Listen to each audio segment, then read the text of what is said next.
Olá, galera! Eu sou a professora Luciane Conrado e hoje é dia de mais um vídeo para a gente descomplicar conceitos. Vem comigo!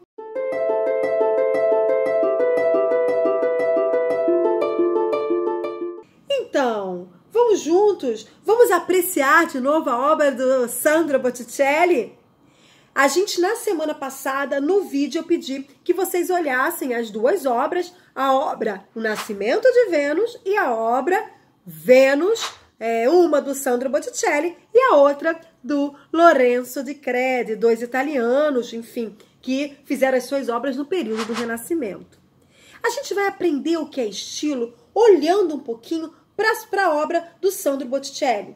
Lembrando que estilo também não é uma coisa certinha ou uma ideia correta, única. Com relação às concepções sobre estilos, nós devemos nos remeter não só àquilo que o artista faz, mas também às referências e às repetições das suas mesmas escolhas técnicas e elementos nas obras. Alguns artistas que se reúnem em torno de mesmos elementos de linguagem. Vamos tentar verificar o que é estilo, o que diferencia o Sandro Botticelli ou as obras renascentistas de outros tipos de obras e de outros tipos de artista. O que faz a Vênus do Botticelli diferente da Vênus do Lorenzo di Credi, entre outras coisas? Bom, as duas obras estão na mesma galeria. Estão na Galeria degli Uffizi, em Firenze, em Florença, na Itália. Você quer entrar na sala de Sandro Botticelli comigo? Vamos lá. Um passeio aqui pela obra de Botticelli. Essa é a sala de Botticelli. É a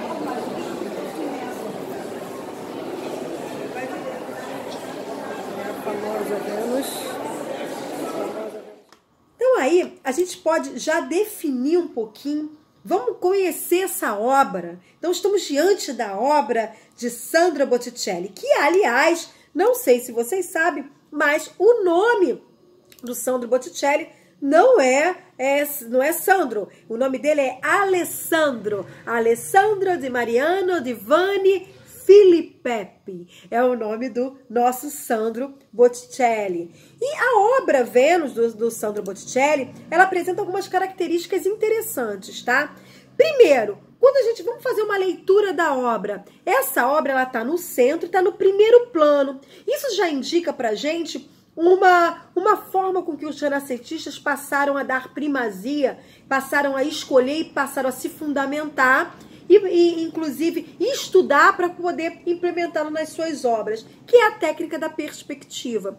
O Sandro Botticelli, ele coloca como figura central a sua Vênus em primeiro plano e faz com o mar todo um afastamento de elementos, uma profundidade de campo nessa obra. Então, vocês estão olhando aí, ó, a própria figura central, que é Vênus. Vênus é uma figura mitológica, da mitologia grega, e aí a gente tem aí um elemento muito bacana para a gente pensar, inclusive no estilo e na estética chamada renascentista.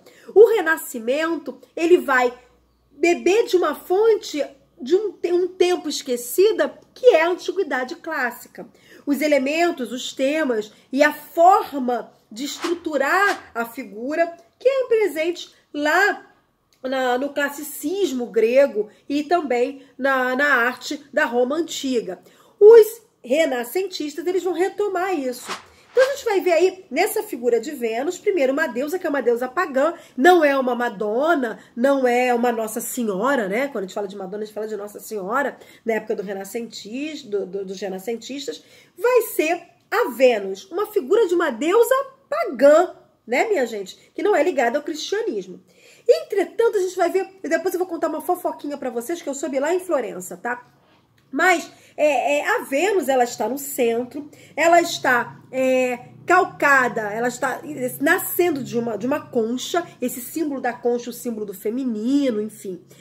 Do lado de Vênus, a gente tem aí duas narrativas, uma com o deus do vento, abraçado com uma deusa que é ou a deusa Aura ou a deusa Bora, e eles estão soprando soprando flores, esse sopro de vida para Vênus, e nesse sopro as flores elas estão sendo despejadas por todo o plano da obra, enfim. E a Vênus, belíssima, né? Com essas compreensões, um rosto quase singular, ela está colocada no centro, com uma posição com características muito definidas e muito inspiradas na Antiguidade Clássica. E aí nós vamos ver por quê.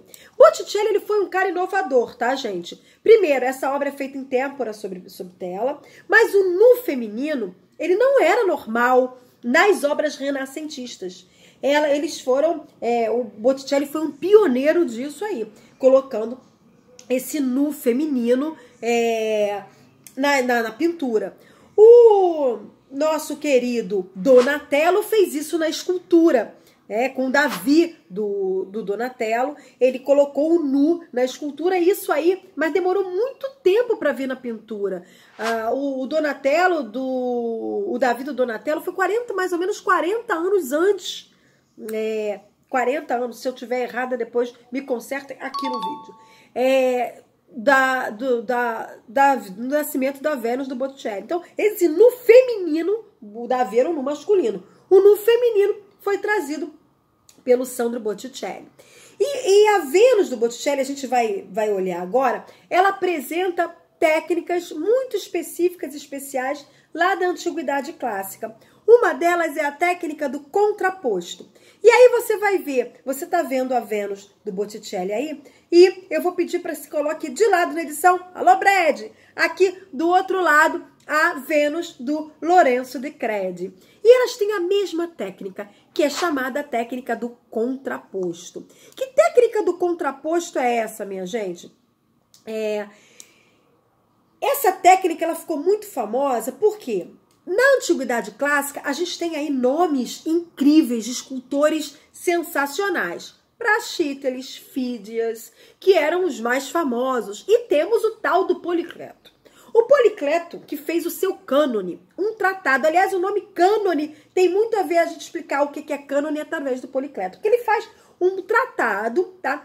Falando de tudo de técnicas ligadas à matemática, à proporção, à simetria.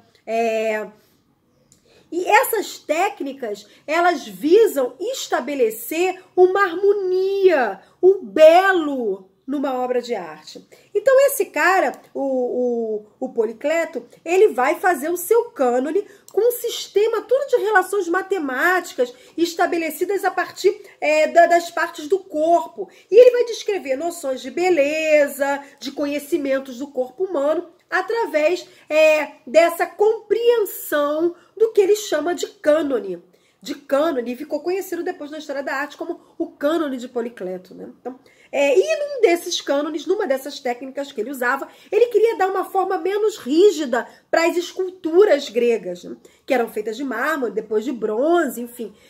Ele queria dar uma estrutura menos rígida, porque parecia aquele bonecão do posto parado, esquisito. Então, os gregos, na Antiguidade Clássica, eles queriam diferenciar o clássico, eles fizeram uma inovação do período chamado arcaico, em que as primeiras esculturas, os couros, era tudo assim, muito, muito rígido. Então eles queriam dar um certo movimento, uma certa naturalidade a essa escultura. E aí, o Policleto ele vai propor, através de todas essas dimensões matemáticas, uma escultura chamada doríforo. Esse doríforo significa o portador de lança, tá, minha gente? Vocês devem estar vendo agora o doríforo aí. E nesse doríforo, aliás, os doríforos que a gente tem hoje são cópias, tá? São cópias romanas, porque a original em bronze foi perdida. Então a gente tem cópias que os romanos fizeram dos gregos e em mármore, tá? E que aí nos dão essa dimensão das técnicas e do cânone do Policleto. Então a gente vai ver aí essa técnica do contraposto, que era para dar essa coisa mais malhada, mais de movimento. Então essa técnica é o seguinte, o que consiste essa técnica? É uma característica desse período clássico, o corpo da escultura, tem o corpo da escultura, e esse corpo vai dispor-se de 3/4 levemente torcidos. O que isso significa? O estabelecimento na escultura do peso e do contrapeso. Então, o peso vai assentar em uma das pernas e a outra vai ficar semiflexionada. Isso dá um movimento e quebra a rigidez da escultura da Antiguidade Clássica. Nós vamos ver isso aí como o Sandro Botticelli ele vai fazer a sua Vênus no Nascimento de Vênus. E também vamos ver a mesma técnica, o uso do mesmo estilo e a mesma técnica, mas de uma outra maneira na Vênus do Lourenço di Credi, que está aparecendo aí. Vejam, conheceram a técnica do contraposto? Caramba, conhecemos hoje a técnica do contraposto. Vamos conhecendo aos poucos outras técnicas. Então, a Vênus do Sandro Botticelli, ela vai apresentar essas características, que são características especiais, mas que levam técnicas, não somente o tema da mitologia grega, mas também técnicas que foram utilizadas e foram escritas através de tratados lá do cânone da Antiguidade Clássica. E aí, vamos olhar mais um pouquinho para a nossa Vênus do Botticelli. Gente, a gente olha assim esse quadro do Botticelli, aí você pensa assim, gente, esse cara aí, caramba. Então, vocês estão olhando para ela? Caramba. Eu vou até pegar aqui, ó, porque aqui, ó, eu tenho, vou dizer para vocês. Eu não fui lá, né? E aí eu fiquei louca. Quando eu entrei naquela galeria, realmente, minha gente, é belíssima, é uma obra belíssima. Então eu tenho, só para vocês verem aqui, eu tenho ela aqui comigo, meus amores. Aqui, ó, belíssima, ó. Uma ruiva belíssima, com todas as proporções da beleza do cânone da Antiguidade Clássica e com a técnica do contraposto, né? E só que essa Vênus, e aí que vai a diferença para o Lourenço di Credi, essa Vênus que vocês estão vendo aí, ela tem todo um padrão de belo, de Antiguidade Clássica, mas se vocês notarem, a diferença de fisionomia, de criação de fisionomia, inclusive de formas de se colocar a pureza e se esconder determinadas partes da nudez, são completamente diferentes. A obra do Sandro Botticelli apresenta uma beleza clássica, entretanto, na sua fisionomia, ela não apresenta uma beleza de Antiguidade Clássica. Essa singeleza, esse detalhe, é um estilo do Sandro Botticelli. Aí eu vou contar uma coisa para vocês. Olhem só as duas fisionomias do Lourenço e do Botticelli. O Lourenço di Credi, aí vamos falar um pouquinho do Lourenço di Credi, ele é contemporâneo a Leonardo da Vinci. Eles aprenderam juntinhos no ateliê de Andrea del Verrocchio, que foi o mestre de Leonardo e também o mestre do Lourenço di Credi. Segundo as boas línguas e segundo o que se conta em Florença, os dois eram muito amigos e Leonardo, ele começou a ver como é que pintava no ateliê o Lourenço di Credi e ficou extremamente assim inspirado com o que ele fez. E a partir daí, o Leonardo começou inspirado por ele, a inovar. Então, acabou que o Lourenço di Credi passou a se inspirar no Leonardo. Então, os dois tinham uma amizade tão bacana e os dois se admiravam tanto que as suas obras passaram a ter não o mesmo estilo, mas a partir de um estilo semelhante, passaram a conversar, eles passaram a construir essas ideias, esses ideais juntos, inclusive de fisionomia. E aí nós temos a grande diferença. A Vênus do Botticelli, ela tem uma fisionomia que não distorce um pouco a visão do que se fazia a partir dos principais mecenas da época, que era a nobreza e a igreja. Então, essa Vênus, ela reserva em si um rosto quase angelical. Então, tem essa coisa quase angelical, quase etérea. E aí você olha para ele e você pensa assim, puxa vida, esse Sandro Botticelli devia ser pisciano. Ele tem essa coisa etérea, da beleza, da pureza, quase um sonho pisciano. Se você pensou isso, meu amor, você acertou. Porque o Sandro Botticelli realmente é pisciano do dia 1º de março. Mas, brincadeiras com signos à parte, mas verdade, brincadeira que é verdade, a gente vê esse rostinho bem puro, bem casto, bem virginal, para uma deusa pagã.